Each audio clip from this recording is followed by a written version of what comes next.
मंगलम भगवान वीरो मंगलम गौतमोदति मंगलम पुण्य पुंगारियो जय सर्व मंगल मांगल्यम सर्व कल्याणकारिणम प्रधानम सर्व धर्माणाम जय श्री देह चकादेहि दशा करते हाथी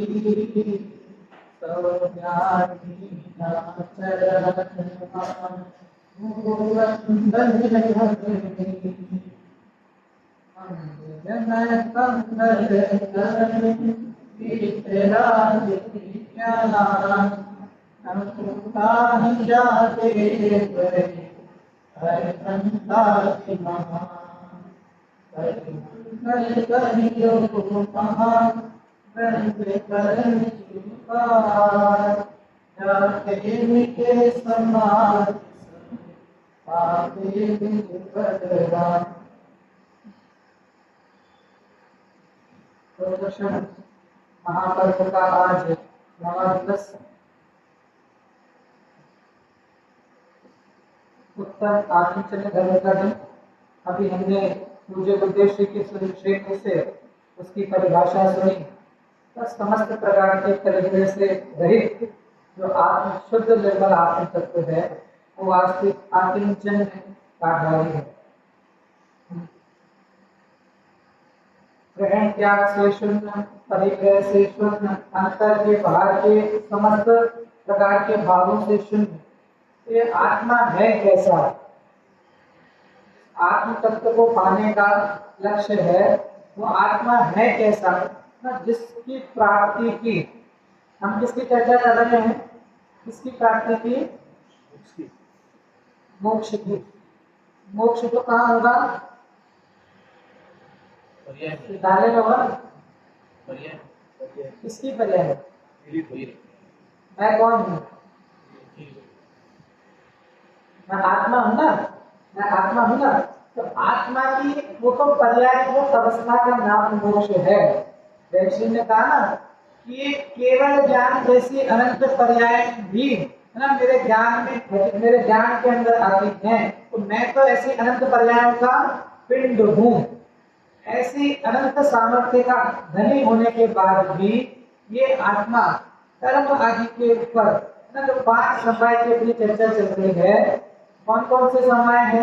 सबसे पहला स्वभाव, भूल मत जाना। सबसे पहला स्वभाव, दूसरा पुरुषार्थ, तीसरा कार्यसिद्धि, चौथा भविष्यता और पांचवा पहला स्वभाव, दूसरा पुरुषार्थ, तीसरा कार्यसिद्धि, चौथा भविष्यता और पांचवा।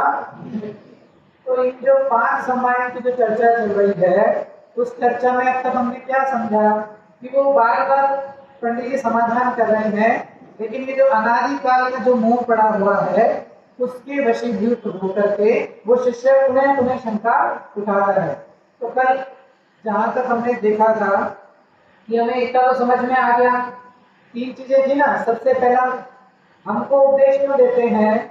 क्योंकि हमारे अंदर तत्व विचार करने की शक्ति है। कल हमने प्रकरण पढ़ा था ना, हमारे तत्व विचार करने की शक्ति है।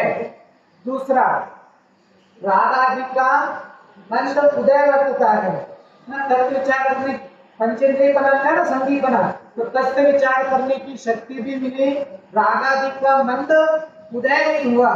तो ऐसे में यदि जीव उपदेश है ना, जीव को बाह्य उपदेश का निमित्त मिले और तो वो अपना कार्य कर सकता है। अभी रागादि का मन उदय होता है ना तो कार्य कर सकता है। लेकिन हम तो अभी बाहर के ही उसमें, बाहर का जो वैभव आदि है ना, अपने नाम के उसमें, हम नाम का तो सबको पता है। तो चक्रवर्ती भी अपना नाम लिखने ना, चक्रवर्ती अपना नाम लिखने कहाँ जाता है? विश्वाचल पर्वत के ऊपर जाता है ना। कहाँ जाता है? विश्वाचल पर्वत के ऊपर चक्रवर्ती नाम लिखने जाता है। तो क्या सोच के जाता है? पर्वत कैसा मिलेगा? है ना, पूरा भारी होगा ना, हमारा इंतजार करना होगा, हम जाके उसमें अपना नाम लिखेंगे। लेकिन वहां जाकर क्या देखता है कि पूरा पर्वत क्या है, भरा हुआ है ना, बिल्कुल खचाखच भरा हुआ है। तब वो चक्रवर्ती एक चक्रवर्ती का नाम निकाल करके अपना नाम लिखता है। हम जिस नाम के पीछे भाग रहे हैं ना, मेरा नाम हो, मेरा नाम हो, कहते ऐसे मंदिर में कुछ चीज भी देते हैं ना, तो किसी ने पंखा भी दिया, वो पंखे की पंखड़ी पे भी नाम दिखा देता है ना। और नाम भी कैसा, अभी आप विचार करना, कभी जब बोली में नाम होता है ना, खाली एक नाम नहीं ना, उसके बाद होता है पूरी 3 पीढ़ी आ जाती है ना, पूरी 3 पीढ़ियों का वो पंखे की पंखड़ी में नाम लिखवा दिया है। अब वो मतलब दिए कितने भी 2000 रुपए दिए ना, अब उसमें वो घूम रहा है। क्या घूम रहा है, पागलों के गांव नहीं। मैं हर चीज के अंदर, और ये नाम तो कैसा है ना, ये तो नश्वर है ना, इतना तो ख्याल ही है कि आने के बाद अब वो कैसे कैसे करके देता है ना, नाम रह जाएगा, गाना आता है ना, नाम रह जाएगा। तो भैया आपको पता नहीं है, हम तो चले जाएंगे, इतने नाम ही रहने वाला है ना, हमारे को लोग हमारे कैसे पूछेंगे, है ना, कोई फलाना करके दे ना, कोई ऐसे ऐसे नाम रह जाएगा ना। तुझे तेरे दादा के दादा के दादा का नाम पता है, उनके दादा का नाम पता है ना। हम जैसे नाम के पीछे जिस बाहर के वैभव का, इसमें बाहर के संयोगों को इतना श्रेष्ठ माना है, और ये जो असली आत्मक भंडार है, आत्मा की महिमा की चर्चा हम सुनिए कभी, जो आत्म तत्व है कितना अलौकिक तत्व है। महिमा बताई आत्मा की, जो सौधर मित्र होता है ना, 32 लाख है ना विमानों का स्वामी जो सौधर मित्र होता है, उस सौधर में इंद्र की जो सची इंद्राणी होती है ना, उसके तो जीवन में बहुत सी सची इंद्राणी आती है सौधर में। 40 नील है ना, अब वो नील भी कौन समझाए किसको, नील मतलब क्या होता है ना, किसको खबर नील मतलब इकाई दाइन सैकड़ा हजार, फिर उसको करते करते कहां पे जाकर नील आएगा। क्या कहा, सौधर जो होता है उसकी जो सची वाणी होती है, उसकी दासी, दासी समझते हैं ना, बाई है ना, सर्वेंट बाई। आजकल बाई का बड़ा दिक्कत है, तो नहीं आए तो पूरा उद्देश्य कहते थे, मतलब कहते तो नहीं थे, कहीं मुझे उसमें आता है कि चाय बिगड़ी तो दिवस बिगड़ा, है ना, चाय बिगड़ी तो दिवस बिगड़ा, और खाना बिगड़ा तो वर्ष बिगड़ा, और वाणी बिगड़ी तो भाव बिगड़ा। क्या कहा कि जो सौधर मित्र की इंद्राणी, कौन सी, शची इंद्राणी, शची इंद्राणी की जो दासी होती है, उस दासी के, उस सर्वेंट के गले में जो मोतियों की माला होती है, उस मोती की माला के एक मोती की कीमत चक्रवर्ती की संपदा से ज्यादा होती है। किसके गले में पड़ा हुआ, किसके गले में पड़ा हुआ, कहा सौधर में इंद्र की सची इंद्राणी की दासी के गले में पड़े हुए एक मोती की कीमत चक्रवर्ती की संपदा से ज्यादा होती है। तो वो दासी जिस सची इंद्राणी के चरणों में झुकती है, उस सची इंद्राणी की कीमत कितनी, वो सची इंद्राणी जिस सौधर के चरण में झुकती है, उस सौधर की कीमत कितनी, वो सौधर जिन मुनिराजों के चरणों में झुकता है, उन मुनिराजों की कीमत कितनी, वो मुनिराज जिन केवलियों के चरणों में झुकते हैं, उन केवलियों की कीमत कितनी, और वो केवली जिस आत्म स्वभाव के सामने झुकते हैं, उस आत्म स्वभाव की कीमत।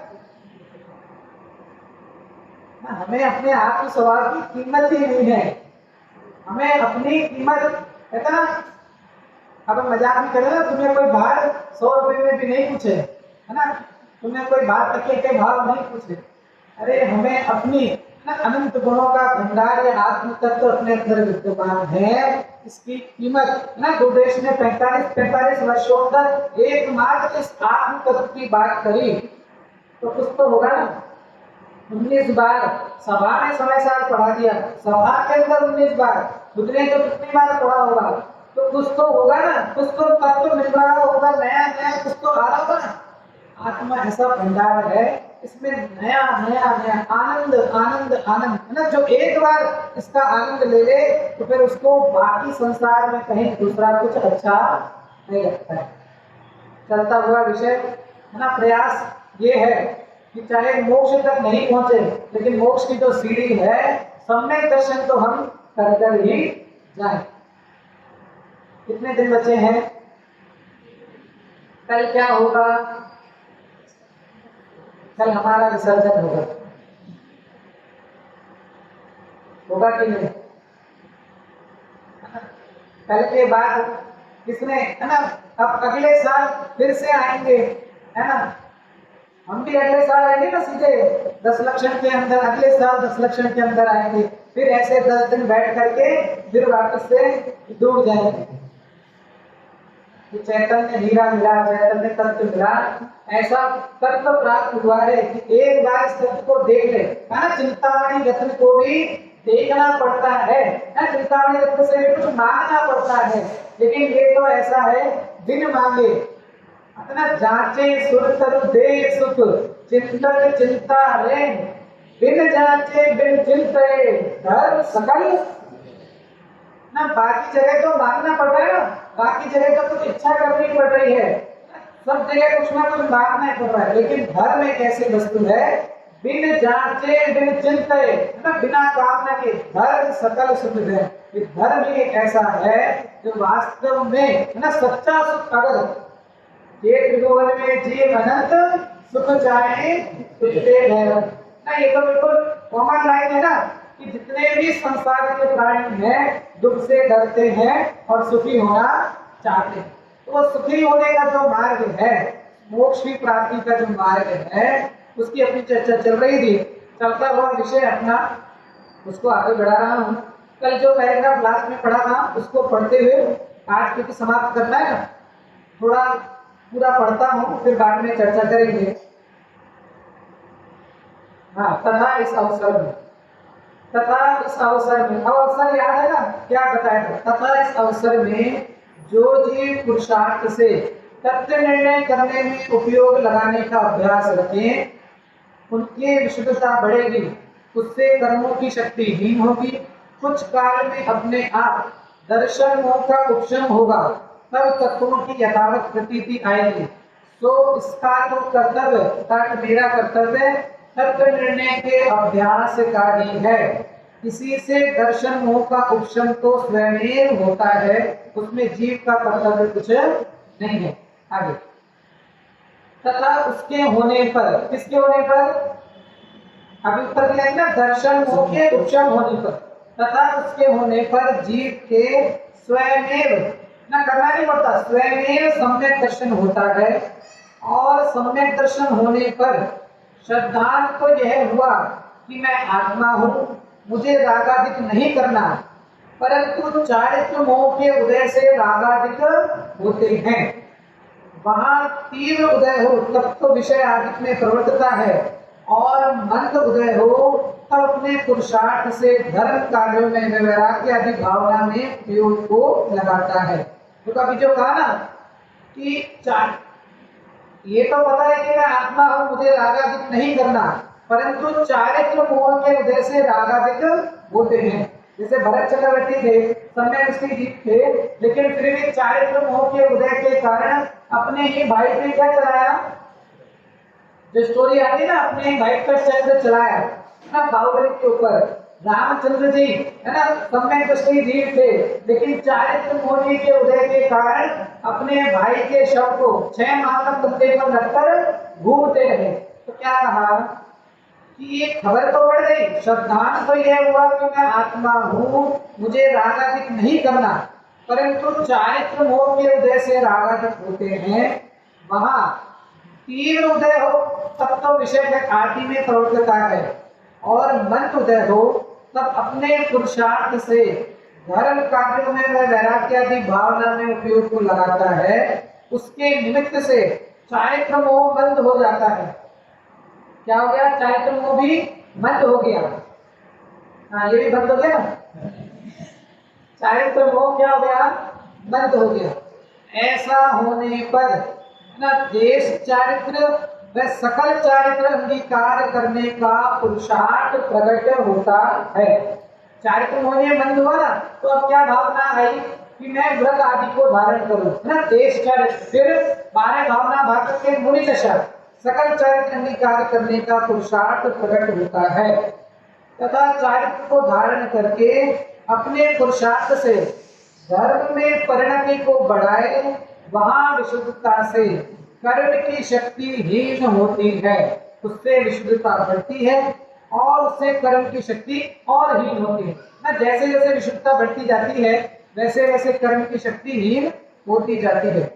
इस प्रकार क्रम से मोह का नाश करे तब सर्वदा परिणाम विशुद्ध होते हैं। उनके द्वारा ज्ञानावतादि का नाश हो तब केवल ज्ञान प्रकट होता है और पश्चात वहां बिना उपाय अघाती कर्म का नाश करके शुद्ध सिद्ध पद को प्राप्त करता है। अब आपने जो पैराग्राफ पढ़ा ना, आपको कुछ ख्याल में है?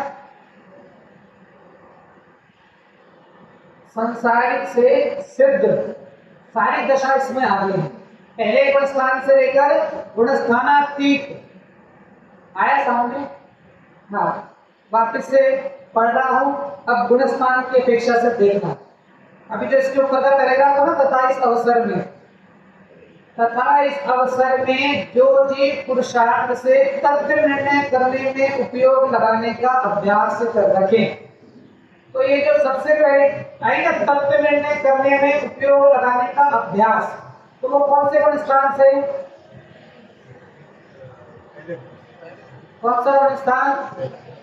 पहला गुणस्थान ना, तत्व निर्णय करने का पुरुषार्थ। सबसे प्रारंभिक अवस्था है ना मिथ्यात्व के अंदर, जब उसको तत्व निर्णय करने का पुरुषार्थ जागृत होता है, भावना होती है, तो पहला गुणस्थान और गिरने के क्रम में दूसरा तीसरा में लगा लिया। तो पहला दूसरा तीसरा इसमें चला गया। फिर उसके बाद अगले पैराग्राफ में आना तथा उसके होने पर ना दर्शन होने का क्या हुआ? उपशम हुआ। और उसके होने पर जीव के स्वयं सम्यक दर्शन होता है। कौन सा गुणस्थान? सम्यक दर्शन हुआ। कौन सा गुणस्थान हो गया? चौथा गुणस्थान हो गया। फिर आगे फिर उसको श्रद्धांत हो गया ना, मैं आत्मा हूँ, मुझे राग आदि नहीं करना है। तो ऐसा 5वीं लाइन, ऐसा होने पर, कैसा होने पर कि मैं आत्मा हूँ, सम्यक दर्शन की प्राप्ति होगी ना, मैं आत्मा हूँ, मुझे राग आदि नहीं करना चाहिए ना।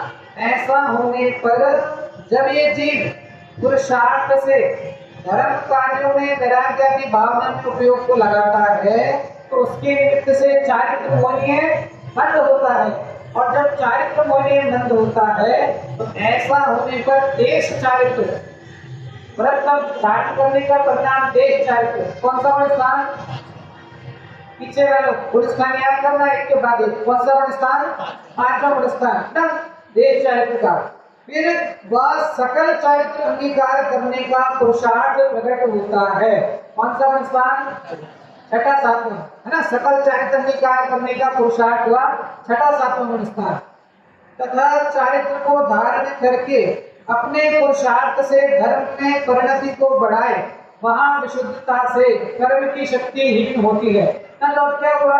अब विशुद्धता की वृद्धि हो रही है। तो कौन से गुणस्थान? हाँ, अपन 6ठे से 11 तक कह सकते हैं और 6ठा 7वां उसमें लिया तो 8 में से 11 तक। अब इसमें 12वां भी आएगा। क्या कहा? यदि परिणामों की विशुद्धता से कर्म की शक्ति हीन होती है, उससे विशुद्धता बढ़ती है और उससे कर्म की शक्ति और हीन होती है। अब इस प्रकार कर्म से मोह का नाश करे तब सर्वथा परिणाम विशुद्ध होते हैं ना। संपूर्ण परिणाम कैसे हो गए? विशुद्ध हो गए। कौन सा गुणस्थान हो गया? 12वां गुणस्थान। कौन सा गुणस्थान हो गया? कार्य विशुद्धता की अवस्था की ना, 12वां गुणस्थान। फिर सर्वथा परिणाम विशुद्ध होते हैं उनके द्वारा ज्ञानावरणादि का नाश हो तब केवल ज्ञान प्रकट होता है। कौन सा वर्ण स्थान? 13वां वर्ण। केवल ज्ञान प्रकट हो ना, कौन सा वर्ण स्थान हो गया?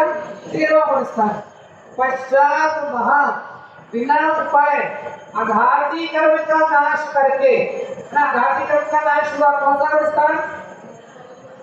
अभी नाश की अवस्था है तो 14वां वर्ण स्थान। फिर आगे लिखा नाश करके शुद्ध सिद्ध पद को प्राप्त करता है। मतलब गुणस्थान से एक बार गुणस्थान तीत हो गया। तो ऐसे ये जब ये जीव पुरुषार्थ करता है, फिर हम सामान्य पढ़ जाते हैं कि केवल ख्याल नहीं आता, पूरा गुणस्थान घट के पढ़ने के लिए पूरा एक एक चीज कि जीव मिथ्यात्व से लेकर चला था, और जब ये जीव मात्र एक क्षण तत्व निर्णय करने का पुरुषार्थ करता, जैसे देखा ना 7वें अधिकार में, देखो तत्व विचार की महिमा।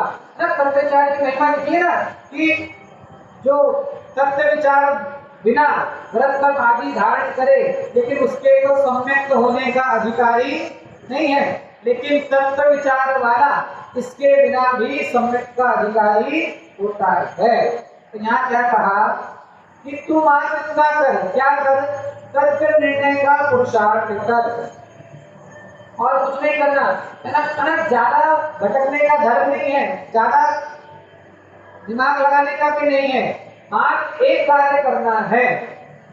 जैसे वो शिवभूति को निराश का आता है ना उदाहरण, दुष्माश भिन्नम, ना दाल अलग है और उसके छिलके अलग है, ना दुष्माश भिन्नम। खाली इतना भेद विज्ञान, उदाहरण में ये भेद विज्ञान और अंतर में मैं अलग हूँ, मतलब ये शरीर भिन्न है और मेरी आत्मा कैसी है? भिन्न है। ऐसा भेद विज्ञान उनके हुआ। तो ऐसे ही कह रहे हैं कि तू मात्र तत्व निर्णय करने का पुरुषार्थ कर और बाकी चीज को लेकर स्वयं हो जाएगी। यहाँ पे स्वयं शब्द है ना, अभी हमने जो पढ़ा उसमें कि सम्यक दर्शन कैसे होगा, ये अभी पहले का पढ़ा ना, उसकी पहली लाइन में लिखा है, क्या लिखा है? उसके होने पर जीव के ना स्वयं सम्यक दर्शन होता है, करना नहीं पड़ता। आगे भी ऐसे लिखा कि तू विशुद्धि तो बस परिणाम विशुद्धता करता जाएगा, कर्म आदि की सत्ता अपने आप हीनाधिक होती जाएगी, तुझे कुछ करना नहीं पड़ेगा। तो ऐसे जब ये जीव अपने तत्व निर्णय, और कौन सा तत्व निर्णय? जिनेश्वर देव के बताए अनुसार, है ना। ये जो टर्म्स है ना, टर्म्स याद रखना। ऐसा नहीं कि तत्व निर्णय करना है तो किसी का भी, है ना, तत्व निर्णय करना है ना तो किसी को भी गुरु बना लो, ना किसी को भी गुरु बना। क्या कहा? जिनेश्वर देव के उपदेश अनुसार, क्योंकि उस दिन देखा था ना कि वहां जाएगा तो ऐसी स्थिति है, वो तो मतलब भला जमकर जाता है, गंगा तटे गंगा दास, जमुना तटे जमुना दास, ऐसी वाली स्थिति है ना वहां पे। तो हम जैसे ट्रेन में सफर करते हैं, अब ट्रेन में अपन सफर कर रहे हैं तो जो मांगने वाला आता है ना, अब वो मांगने वाला, सब बूढ़े बूढ़े लोग बैठे हैं तो वो मांगने वाला भजन सुनाता है ना, भजन सुनाता है। तो हमको लगता है इसको भजन बहुत अच्छे आते हैं, और अगले कंपार्टमेंट में पूरे कॉलेज के लड़के बैठे हैं, पूरे कॉलेज के बच्चे बैठे हैं, तो वहाँ फिल्म का गाना सुनाता है ना। तो वहाँ उसका प्रयोजन क्या है ना, उसको तो उस चीज से प्रयोजन की शक्ति है ना। तो ये ऐसी स्थिति है, गंगा तटे गंगा दास जमुना तटे, वहां जाएगा तो ये जो वास्तविक तत्व मिला ना, उल्टा क्या होगा? भटक कर रह जाएगा ना। चला तो भला करने के लिए था, लेकिन उल्टा किया बुरा ही होगा। इसके लिए जिनेश्वर, सबसे पहली शर्त, जिनेश्वर देव के उपदेश अनुसार, जिनेश्वर भगवान ने जो तत्व की बात बताई उनके उपदेश अनुसार जो पुरुषार्थ से उद्यम करता है उसके चारित्र दर्शनों का भी उपशम होता है, चारित्रों का भी उपशम होता है, और धीरे धीरे ना उसके श्रेणी बढ़ती जाती है, और केवल अज्ञान की प्राप्ति करके घाती घाती कर्मों का नाश करके वो सिद्ध पद की प्राप्ति करता है। आगे इस प्रकार उपदेश का तो निमित्त बने। फिर पंडित जी स्पष्ट कर रहे हैं, इस प्रकार उपदेश का तो निमित्त बने, लेकिन और अपना पुरुषार्थ करे तो कर्म का नाश होता है ना। पहले कहा था उपदेश तो शिक्षा मात्र है। उपदेश तो कैसा है? शिक्षा मात्र है। जो उपदेश को सुन करके अपना पुरुषार्थ उसके अंदर लगाता है, वो जीव इसकी मोक्ष की प्राप्ति करता है। आगे, तथा जब कर्म का उदय तीव्र हो तब पुरुषार्थ नहीं हो सकता। पंडित जी समझा रहे हैं कुछ बातों को। क्या समझा रहे हैं? जब तेरा कर्म का उदय तीव्र बढ़ता है, जैसे अब भारत तक असारा का उदय बढ़ रहा है, कहते ना कि जैसे किसी का ज्ञान करने का शोषण कम है, अपने बच्चे हैं ना, अब सबको अपने बच्चों को फर्स्ट लाना है, सबको अपने बच्चों को फर्स्ट लाना है ना, किसको सेकंड लाना है? आएगा तो एक ही, लेकिन सबको अपने बच्चों को फर्स्ट लाना है ना, तो उसके चक्कर में है ना दौड़ रहे उसके बिल्कुल पीछे डंडा लेके जैसे वो पीछे पड़ जाता है ना, ऐसे पीछे पड़े हैं, उसके पीछे दौड़ रहे हैं। तो बच्चे कहते हैं ना, भैया हमें नरक है ना कहीं और नहीं है, हमारे लिए तो नरक यही है। किसकी क्लास में उसे है ना वो हाँ कर रहा है, सही में हमारे लिए नरक नहीं है। है ना, क्या करे बेचारा, सुबह उठा 7 बजे अपने स्कूल भेजा, अब बेचारा घर खाने 2-2:30 स्कूल से आया, खाना खाया नहीं कि अभी वो है ना football class, hockey class, basketball, dance है ना जो भी क्लास है, अब वो क्लास से गया, फिर क्लास से आया, इतने तो आते ही नहीं, एक क्लास से दूसरी क्लास ना, बेचारा कोई आया नहीं तो एक क्लास से फिर दूसरी क्लास। कौन सी क्लास? जूडो कराटे ना, जूडो कराटे क्या सीखना है? मारना सीखना है ना। नरक में जाओगे वहां कराटे सीखने नहीं पड़ते हैं, वहां तो बिना सीखे कराटे चलते हैं। नरक में जाओगे तो वहां कराटे सिखाने नहीं पड़ेंगे, वहां तो बिना सिखाए ही कराटे चलते हैं हमेशा। इस समय इसकी स्थिति है। क्या कहा कि उसका किसी का शोषण कम है ना, लेकिन हम तो और कोई एक साल फर्स्ट आया, अब वो गलती से दूसरे साल तक थर्ड आ गए ना, उसकी तो नैया डूब गई है ना, कैसे आ गया ना, फिर कैसे बोल दे भैया तो बाहर जो कर रहे हैं वो ठीक है, लेकिन फिर भी हमें धर्म में श्रद्धा सदैव होनी चाहिए ना। सब वो उसकी योग्यता अनुसार है, आपका पुरुषार्थ करते हैं वो ठीक है, लेकिन फिर भी समता का परिणाम रखना ना, ऐसा नहीं कि बस लगे पड़े ना। धर्म पारलौकिक भी सिखाता है और लौकिक भी जीवन जीना भी सिखाता है ना, मोक्ष का मार्ग भी सिखाता है, तो बाहर का जीवन जीना भी सिखाता है। तुझे धर्म की सच्ची श्रद्धा होनी चाहिए। क्या कहा कि जब कर्म का उदय तीव्र हो तब पुरुषार्थ नहीं हो सकता। ऊपर के गुण स्थान में भी जाकर के जीव गिर जाता है, होता है ना, 11वें गुण स्थान से भी नीचे गिर जाता है। तो 11वें गुण स्थान तक गया तो पुरुषार्थ तो किया ना,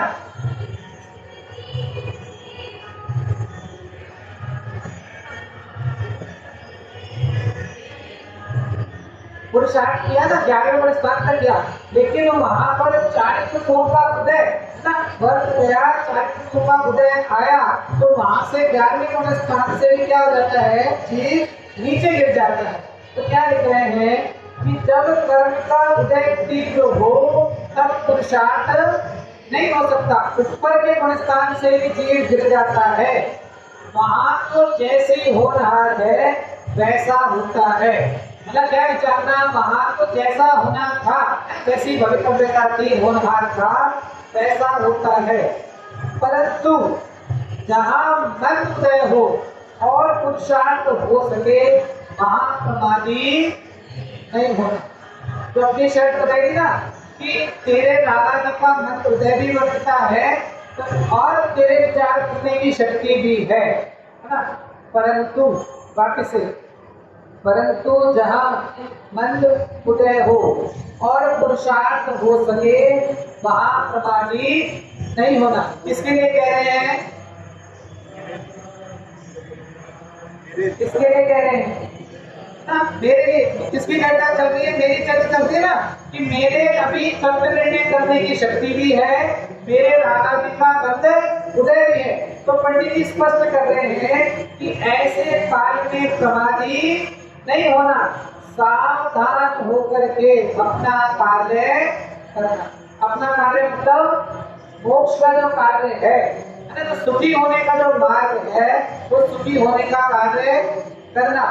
नहीं तो फिर ये अवसर चला जाएगा ना, अभी आगे का अवसर चला जाएगा। अब इसी बात को उदाहरण दिया है, मैं पढ़ रहा हूँ, खाली सुनना।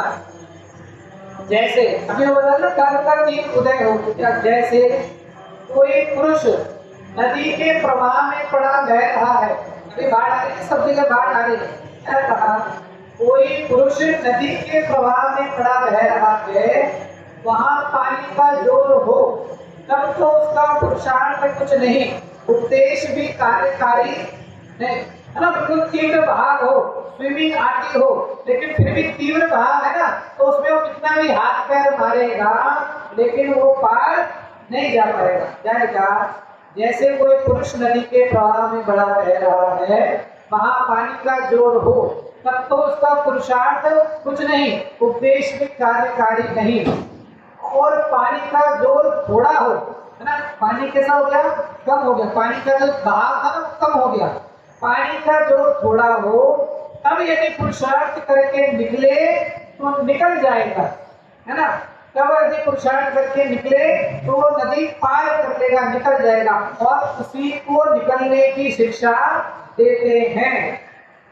और ना निकले, है ना, हम तो बैठे रह गए कि अब बंद तो हो गया, लेकिन अब पुरुषार्थ नहीं किया और ना निकले, तो धीरे धीरे बहेगा, है ना, स्विमर धीरे धीरे बहेगा, लेकिन फिर पानी का जोर आने पर बहता चला जाएगा। उसी प्रकार उदाहरण समझ में आ गया? पंडित जी जो उदाहरण दे रहे हैं वो समझ में आया? उसी प्रकार ये जो जीव है, ये संसार में क्या करता है? भ्रमण करता है, संसार में भ्रमण करता है। वहां कर्मों का तीव्र उदय हो, तब तो उसका पुरुषार्थ कुछ नहीं है, उद्देश्य भी कार्यकारी नहीं है। तो सारी अवस्थाएं लगा लेना, एक इंद्रिय आदि से लेकर असंगी तक, और असंगी के बाद संगी में भी जो अनादि क्षेत्र वाले हैं, अन्य कुल वाले हैं, और उसमें भी तीव्र कषाय जो जीव हैं, उनको आप उपदेश भी दोगे तो भी कार्यकारी नहीं है। लेकिन जिनके, है ना, जिनके अर्थात किसकी चर्चा है? मेरी चर्चा है। और जिनके कर्म का मंद उदय हो, है ना, जिसके हमारे भी कर्म का मंद उदय लगता है ना, तो और कर्म का मंद उदय हो, तब पुरुषार्थ करके मोक्ष मार्ग में प्रवर्तन करे तो मोक्ष प्राप्त कर ले, उसी को मोक्ष मार्ग का उपदेश देते हैं। ना पूरा समझ ना, पहला जो प्रश्न था कि आप हमको उपदेश क्यों देते हो, तो पंडित ने पूरा घटित किया, और घटित करके समझाया कि तेरे में, है ना, तुझे संगीपना प्राप्त हुआ है, तेरे में तत्व निर्णय करने की सामर्थ्य है, तेरे अंदर रागादि का मन उदय वर्तता है। ऐसी दशा में यदि तू पुरुषार्थ करेगा तो तेरा कार्य होगा। इसके लिए तुझे पुरुषार्थ करने का उपदेश देते हैं, उसी को मोक्ष मार्ग का उपदेश देते हैं। और मोक्ष मार्ग में प्रवर्तन नहीं करे तो किंचित विशुद्धता पाकर, है ना, 11वें प्रश्न तक किंचित विशुद्धता पाकर फिर तीव्र उदय आने पर उन्हें निबोधादिक पर्याय को प्राप्त करेगा। मतलब परिणाम विशुद्ध है, लेकिन मोक्ष मार्ग में प्रवर्तन नहीं किया तो वापस से क्या होगा? कुछ काल तक तो बंद रहेगा, लेकिन जैसे ही फिर से तीव्र उदय आया, फिर उन्हें निबोध आदि के अंदर, संसार आदि के अंदर वापस से भटकता जाएगा। तो कर्णानियों की अपेक्षा से भी देखा जाए, जो ये अनंत जीव राशि है ना, जो ये अनंत जीव राशि है, उसमें से सबसे ज्यादा बहुभाग त्रियंच में, है ना।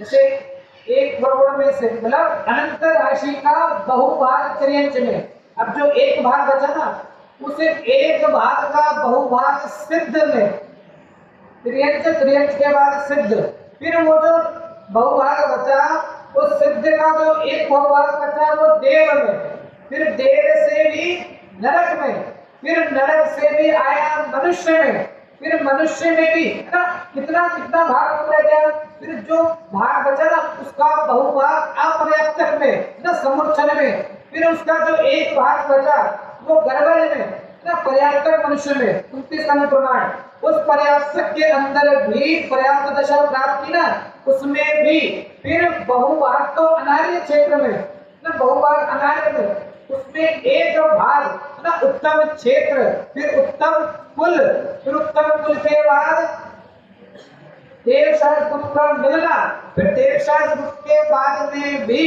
है ना उस देवशास्त्र गुरु के वास्तविक स्वरूप को समझाने वाला है, समझाने वाले गुरुदेव के जैसे ज्ञानी पुरुष का मिलना, तो समझना वास्तव में न कितनी दुर्लभता से ये अवसर प्राप्त हुआ है।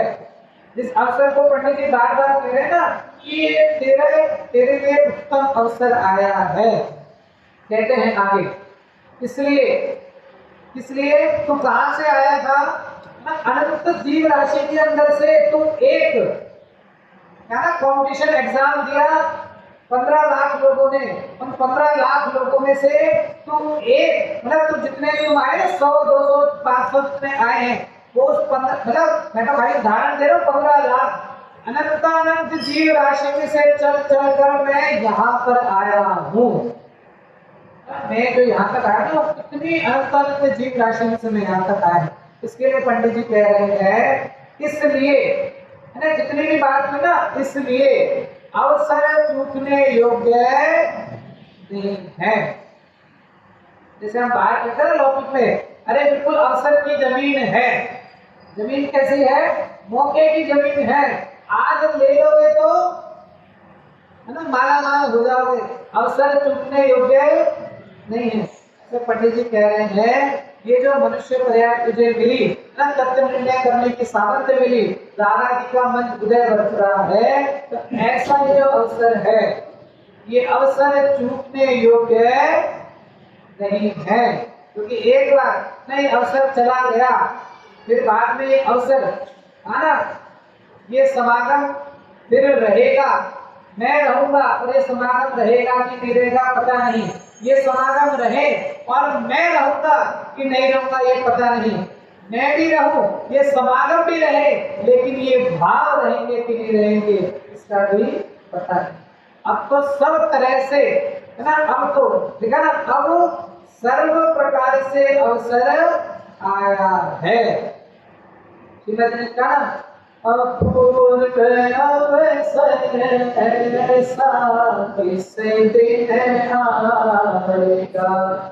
गुजराती में बोल सकते हैं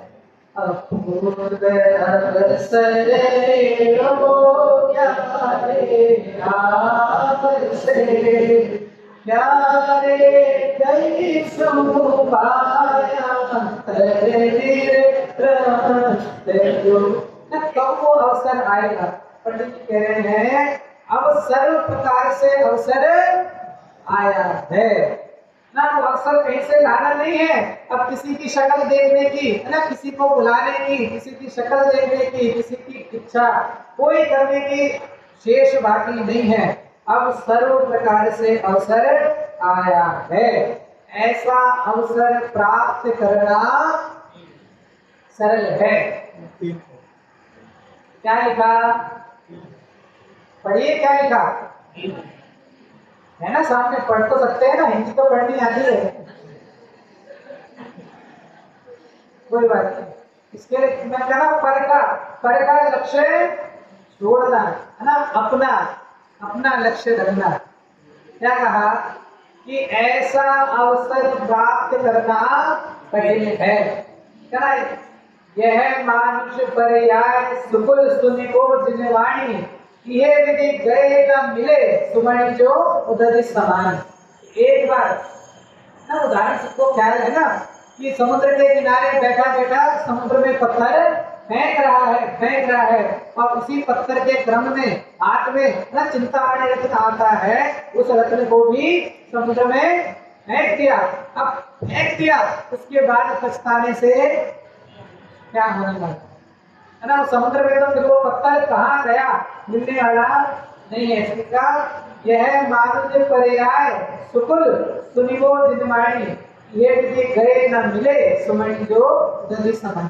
हमें जो मनुष्य पर्याय प्राप्त हुई है, जिनेन्द्र भगवान की वाणी प्राप्त हुई है, ऐसा अवसर प्राप्त करना कठिन है ना। हम जितने हैं उतने में से भी थोड़े यहाँ पर आके बैठे ना, मतलब जितने भाग, अभी भी कितने ही लोग ऐसे हैं जो कुल तक भी आए ना, जैन कुल तक भी आए, लेकिन उसके बाद भी ना, वहां तक आने के बाद भी जिनवाणी उनके कानों में नहीं पड़ रही है। हमें तो हमारा तो महान पुण्य का पुण्य का फल ना एवा कणिकाणिमा जगतना कई पुण्य बाकी हता जिज्ञासु हृदयो हता है ना, सदवस्तु में तरसता ना एवा कई प्रभावती भरतमा और महान तु उतरे अंधारे डूबता अखंड सतने तू प्राण बंटू। ये तो हमारे महान पुण्य का है ना, पुण्य फटना, पुण्य का फटना, पुण्य पूरा भंडार है ना, फट के आया है ना। ऐसा अवसर प्राप्त करना कठिन है, लेकिन ऐसे अवसर में भी अगर तू बाह्य की क्रिया आदि के अंदर ही, बाहर में आनंद आ रहा है ना, अरे बाहर में तो भैया सब सही है, लेकिन मजा तो घर में ही आता है। कहाँ आता है? हाथ में आता है पक्का है ना। खुद से पता भी नहीं हो, लेकिन इतना भी ये लाइन भी सुन ली ना कि आनंद तो कहाँ है, अपने अंदर है। तो ये लब्धि देखना भी ना जाने कब किस रूप में सम्यक दर्शन में निमित्त बन जाए। लेकिन हम तो वैसे है ना, जिनवाणी के अंदर एक होता है ना, एक कीड़ा है ना, जो बिस्तर के ऊपर बैठा हुआ कीड़ा है ना, बिस्तर के ऊपर बैठा हुआ कीड़ा है, उसको दूसरे कीड़े ने देखा और देख करके बोला, क्या बोला कि तुम कहाँ बिस्तर के ऊपर बैठे हो, मेरे साथ चलो, मैं तुमको पुष्प की सुगंध दिलाता हूँ। तुम कहाँ बिस्तर में बैठे हो, मेरे साथ चलो, मैं तुम्हें पुष्प की सुगंध दिलाता हूँ। तो पहले तो वो बोलता है नहीं नहीं भैया, हम तो यही ठीक है ना। कोई ऐसे बोलता है नहीं नहीं हम तो यही ठीक है, ऐसे बोलता है।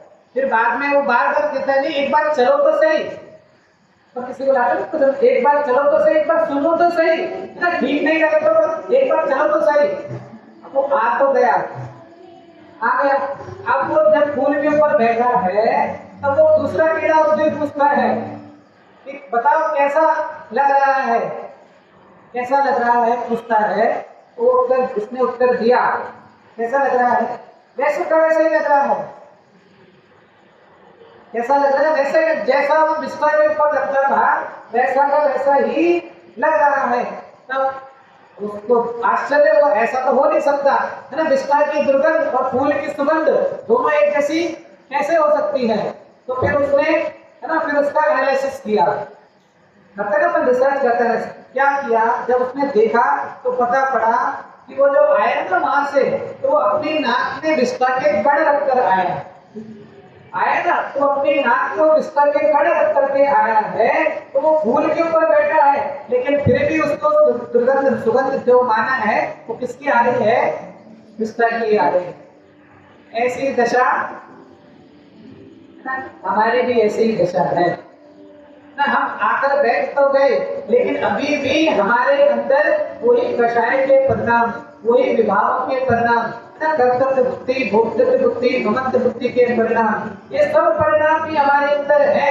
तो ज्ञानी कहते हैं एक बार इस परिणामों को छोड़ करके तो देख।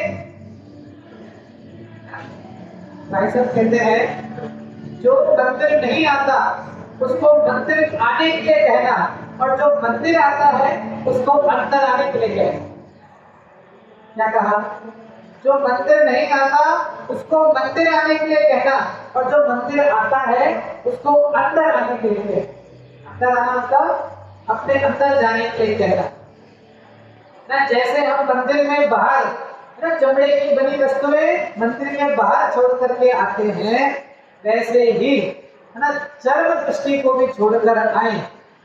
क्या कहा? जैसे हम मंदिर में प्रवेश से पहले ना चमड़े की वस्तुएं क्या बाहर छोड़ करके आते हैं, वैसे ही चर्म दृष्टि मतलब ये चमड़ा ही है ना, इसकी एक परत उधेड़ दो तो देखा भी नहीं जाए, ऐसी तो अवस्था है। क्या कहा? इसकी एक परत उधर जाए ना तो कोई देखने को भी तैयार नहीं हो, ऐसी तो इसकी अवस्था है। इस शरीर के मोह में, इस शरीर के रूप के मोह में भटकते जा रहा है ना, शरीर की ऐसी अवस्था है। इसके लिए पंडित जी कह रहे हैं, इसलिए अवसर चूकने योग्य नहीं है। अब सर्व प्रकार से अवसर आया है, ऐसा अवसर प्राप्त करना कठिन है। इसलिए श्री गुरु दयालु होकर मोक्ष मार्ग का उपदेश देते हैं, उसमें भव्य जीवों को प्रवृत्ति करना। मैं कौन सा जीव हूँ? भव्य हो ना? भव्य क्या? भव्य आगे तो भव्य ही कहते हैं, जो बोल रही है वो भव्य हो ना? भव्य हो क्या? भव्य हो? अभी भी आगे लोग सोचते हैं भव्य हो कि अभव्य हो? कौन भव्य है? मैं। कौन भव्य है? मैं भव्य हूँ। कौन सा भव्य हूँ? निकट भव्य हूँ ना, दूर दुरागमन का मुझे पता ही नहीं। मैं तो कौन सा भव्य हूँ? निकट भव्य हूँ। ये भगवान आपने आपके केवल ज्ञान में मेरे भाव नहीं देखे कि आपकी मेरे ऊपर करुणा है, नहीं देखिए मतलब मैं शीघ्र मोक्ष को जाने वाला। एक बार ये पैसा सभी लोग एक साथ पढ़ेंगे, सबके सामने है ना, इसलिए एक साथ एक साथ पढ़ना है। इसलिए अवसर प्रकार से अवसर आया है, ऐसा अवसर प्राप्त करना कठिन है। इसलिए श्री गुरु दयालु होकर मोक्ष मार्ग का उपदेश देते हैं, उसमें भव्य जीवों को भक्ति। ये जो अवसर प्राप्त हुआ है, ये अवसर कहते ना, ये सिर के बाल उखाड़ने के लिए मिले हैं। क्या कहा? जो सिर के बाल मिले हैं इसके लिए मिले हैं, फाड़ने के लिए मिले हैं ना। भाव समझना, जो सिर के बाल मिले हैं फाड़ करके गणेश्वरी दीक्षा लेकर के कर्मों का नाश करके मोक्ष की प्राप्ति के लिए मिला है ना। जो मनुष्य भाव मिला, नहीं तो क्या होगा? देखा ना, अभी अवसर आए हैं, नहीं तो ये अवसर रुकने वाला तो है नहीं। ये अवसर क्या होगा? चला जाएगा। उदेश के अपने प्रवचनों में एक बहुत सुंदर उदाहरण दिया करते थे, अंधे व्यक्ति का और नगरी का, है ना। एक नगरी है, एक नगर में एक व्यक्ति को प्रवेश करना है। वो व्यक्ति कैसा है? अंधा है। और नगर के बाहर पूरा कोट बना हुआ है, तो पूरे नगर के बाहर से आपके यहाँ 4 दरवाजे हैं, है ना। पहले 4 दरवाजों के भीतर पूरा बड़ोदरा था, तो बाहर हो गया। तो नगर के बाहर कोट है और उसमें दरवाजे जैसे 4 दरवाजे बने हुए। अब वो अंधा व्यक्ति ना ऐसे हाथ से लगा लगा के दीवार छूता छूता जा रहा है। किसी से पूछा उसने कि नगर में प्रवेश कैसे करूं, तो उसने बोला ऐसे छूते छूते जाओ, आगे गेट रहेगा और उसके अंदर प्रवेश कर जाना। तो ऐसे छूता छूता जा रहा है और जैसे ही गेट आता है ना, वैसे उसका हाथ सिर पे है ना एकदम से खुजली बजती है और वो सिर को खुजाने लग जाता है और गेट है ना चलता जा रहा है। हाथ लगाने लगे चला, जैसे ही गेट आया सर गुजारने लगा तो गेट निकल गया और आगे बढ़ गया।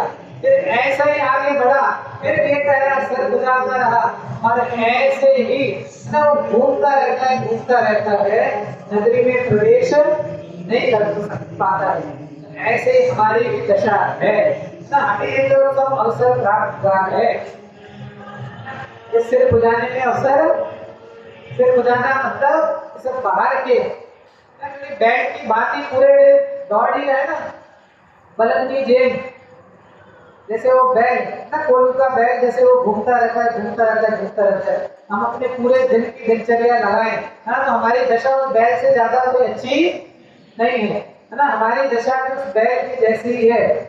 अब ये अवसर प्राप्त हुआ है, ये अवसर प्राप्त होना कठिन है, तो इस अवसर को हम व्यर्थ नहीं जाने दें, इस अवसर का लाभ लें और ऐसे अवसर को, है ना, अवसर को भुना करके जो पुरुषार्थ की प्रेरणा पंडित जी ने दी है, उस पुरुषार्थ को अग्र करते हुए दिनेश्वर देव के बताए उपदेश अनुसार अपने पुरुषार्थ को अग्र करें और पुरुषार्थ का उद्यम करें, और उससे, है ना, कर्मों की बंधता होगी, सम्यक दशा की प्राप्ति होगी, विशुद्धता बढ़ेगी, मुनि दशा आएगी और धीरे धीरे श्रेणी काट करके केवल ज्ञान आएगा, और केवल ज्ञान के द्वारा समस्त घाती अघाती कर्म का नाश करके तो मोक्ष पद की प्राप्ति करेगा। तो इस ये जो पूरा प्रकरण हुआ पुरुषार्थ से मोक्ष की प्राप्ति, तो एकमात्र तेरे हाथ में करने योग्य तेरा पुरुषार्थ भी है, इसलिए तुझे पुरुषार्थ से उद्यम करने का उद्देश्य देते हैं। हम सभी अपने पुरुषार्थ को अग्रसर करते हुए मोक्ष मार्ग प्रशस्त करें। प्रिय वचन की हो केवल गुण गण गान देहि चित्त बंधे, शुभ शास्त्र का नित्य हो मन मन दोष बादल देव के